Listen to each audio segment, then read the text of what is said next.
পবিত্রতা রক্ষায় আমরা দ্রব্যমূল্য নিয়ন্ত্রণে রাখি।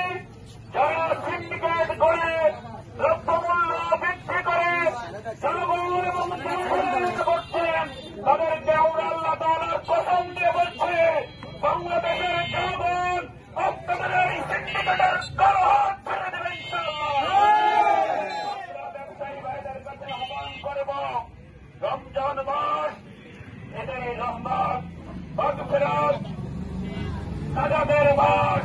এই মাসে কোনরূপ আপনারা ভেজাল খাদ্য দ্রব্য বিক্রয় করবেন না ইনশাআল্লাহ।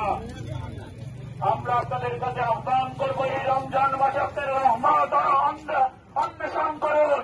এই রমজান মাসে আপনার দ্রব্য মূল্য কমিয়ে দিন। সম্মানিত ভাইরা, আমরা বলব এই রমজান মাসে হোটেল এবং রেস্তোরাঁ দিনের বেলায় বন্ধ রাখতে হবে। আমরা এই মধুপুরবাসীর কাছে আহ্বান করব, বিভিন্ন জায়গায় জোয়ার আড্ডা বসছে, রমজান মাস করব ইনশাআল্লাহ। যদি কেউ এই ধরনের অন্যায় অশ্লীল কর্মকাণ্ড পরিচালনা করেন, বাংলাদেশের জনগণ, তেরোখানার জনগণ, মধুপুরের জনগণ তাদের কালো হাত ছেড়ে দিতে সক্ষম হবে ইনশাআল্লাহ। রমজানের পবিত্রতা রক্ষার দত্ত আহ্বান জানিয়ে আজকে আমার কথা এখানে শেষ করছি। আমার তৌফিক ইল্লা বিল্লাহ। আসসালামু আলাইকুম ওয়া রাহমাতুল্লাহ।